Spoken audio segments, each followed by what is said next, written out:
Hi, everybody. This is Jason, the author of Lean Change Management. And today I'm talking with Peter, who is a Lean Change facilitator. And it's actually Peter's third anniversary of facilitating classes. And I think you've done well over 40 different types of events over the previous 3 years. So happy anniversary. Thanks, Jason. Nice to be here. And thanks for giving me this opportunity to speak with you. Awesome. Awesome. So just tell the audience a little bit about yourself. Yes. So I'm a change agent, which helps companies to succeed their changes. I'm supporting people, teams, and organizations, mostly in organizational change. One of the main things is to visualize the work, to give them more sense of their work, and this is what drives me and helping other people to succeed their own success. Awesome. Awesome. Very cool. I remember you were in my workshop in Stockholm 3 years ago.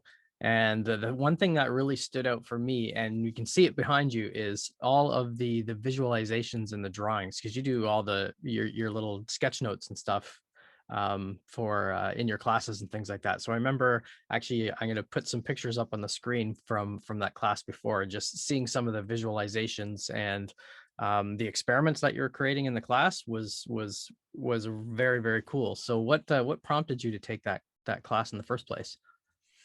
Yeah, was in this time I was an internal change agent, which was leading a big transformation, and I was in 2015.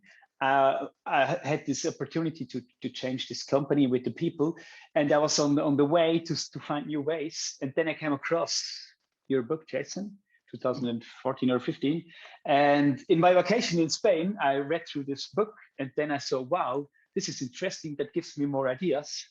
So this kind of autonomy stuff that helped me to work, and then a little bit alignment. And then I was interested to get more of that. And then I followed you and this movement. And I had a lot of success with this kind of work. And I recognized that a lot of things which you named as lean change was the work which I'd done before. I didn't have a name for that. So we did this agile product development, and with planning and with the cadence, also in change, with visualization and sorting the things with different options. So I was very familiar with that, and I found this very valuable thing. So all this mindset and stuff, and this prompted me to say yes, I would like to go to Stockholm, and I always try to go to the guys like you, which was the founder to do the origins voice from you. So what is your idea? So that prompted me to Stockholm. Mm-hmm, mm-hmm. Very cool. Yeah, that was an awesome course. That was one of the ones with a lot of high energy. I think we had some really good, deep conversations. What was there something that stuck out for you from that workshop as being kind of an aha moment, or something that really stood out? I think one of the biggest thing was reading between the lines. So before I came, I thought this process and the stuff and the canvas and stuff. But really on your course, I recognized that the discussions, like one of the 5 universals, so discussing is one of the most important things. So listening and the things between the lines, so not the obvious ones, mm-hmm. So the things between. And with your discussion with you and with this cool class we had, so a lot of cool guys also from CRISP, that gave me so these clues and say, wait a minute, stand a step back and see it differently than this framework stuff. So this was my biggest aha. Very good, very good. And now that you've been doing, over 40 events, two questions. The first one, well, I'll start with the first one. How has your approach to events, I guess, evolved over the 3 years and so many events? Like how has it changed? What have you learned about running so many events over the years? Oh, it's only 3 years over a lot of different settings. So universities, companies, open courses, meetups, so different kind of stuff. And I think I learned to integrate. So, I mean, my courses today are, of course, lean change with the origin, with the core elements. But I borrowed also some stuff which I think have the same DNA from other domains or society 3.0 or whatever. So I borrowed some instruments in my course, which I think give this lean change a better view. Or for me, it made it to my story. So at the beginning, I told the lean change story as by the book, kind of, and now with my experience and stuff, I could make it to my own, and could could open it up and bring it with more flavors and stuff. And of course, the domains. I also am co-working with a colleague, Andrea Dubach. She's a psychologist, and she had an emotional intelligence background. And we made a marriage between these two subjects, and that there are a lot of similarities. So to apply the lean change cycle in the emotional intelligence manner, and I think these two concepts are very familiar, and it makes it even broader. So you see, to adapt the things on different domains, and I think this has changed the course from the first. I remember the first one to the thing I will do next month with the other guys. Mm-hmm.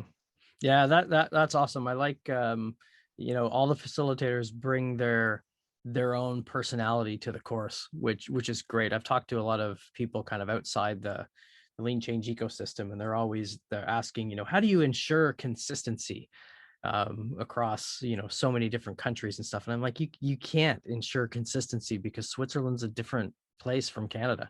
It's different from Mexico. It's different from Colombia. There's certain patterns about how people approach change and think about it that the foundations are the same, the values and the principles are the same, but there's kind of a different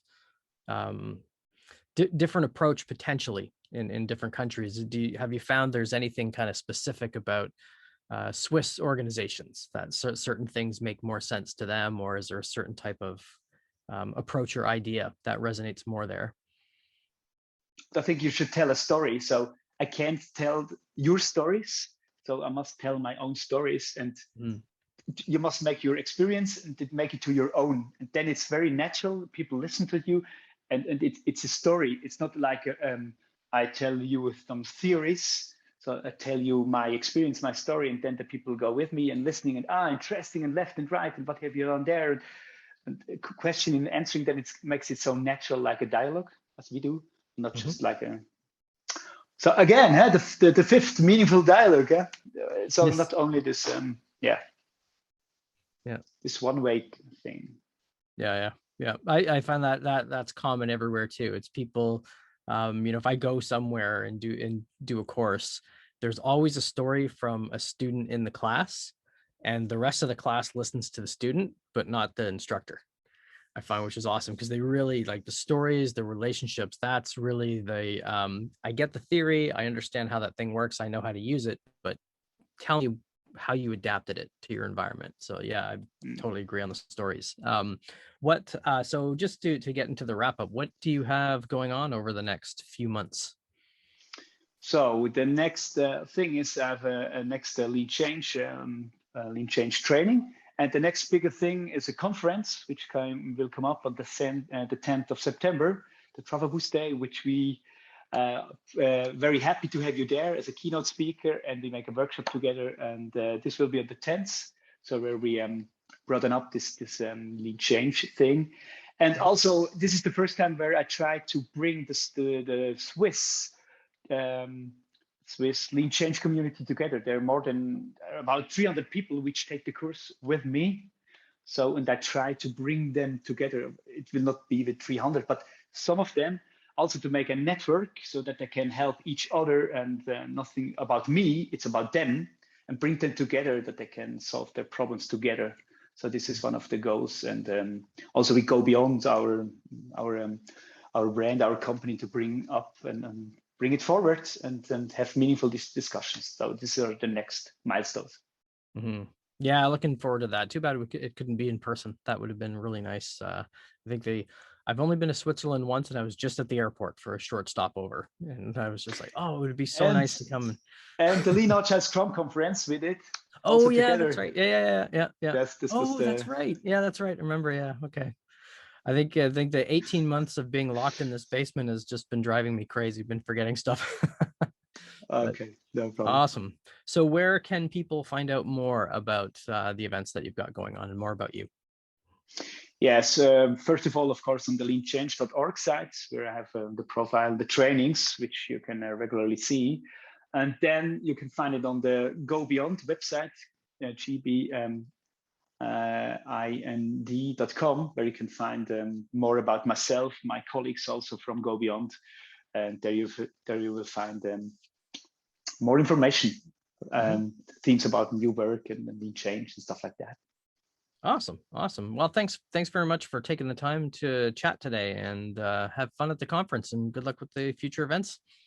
Thanks you for having me, and have a nice day. Thank you very much, and looking forward to have the Swiss community lean change up and running. Thank you.